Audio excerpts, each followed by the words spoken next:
తెలుగుదేశం పత్రికలు రాస్తున్నవి ఒక్క భారతీయ జనతా పార్టీ విషయంలోనే విఫలమవుతున్నాయి. 4 పార్లమెంట్ 4 అసెంబ్లీ ఇవ్వబోతున్నారని రాశారు. తీరా చూస్తే ఏం జరిగిందో చూసాం. 6 అసెంబ్లీ 6 పార్లమెంట్ ఇవ్వబోతున్నారని రాశారు. కానీ ఏం జరిగిందో చూసాం.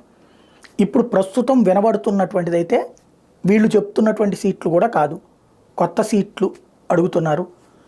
వాళ్ళకి బలం ఉన్న సీట్లే అడుగుతున్నారు. అది వదులుకోవాల్సినటువంటి అవసరం ఉంది. ఆల్రెడీ మేము ప్రకటించేసుకున్నాం కాబట్టి మేము ఇవ్వమంటానికి కుదరదు, అవి ఇస్తేనే అన్నటువంటి కాన్సెప్ట్తోనే ఉంది. ప్రస్తుతం చూసుకుంటే ఇంకొక 2 పార్లమెంట్ సీట్లు బీజేపీ గట్టిగా అడుగుతుందట.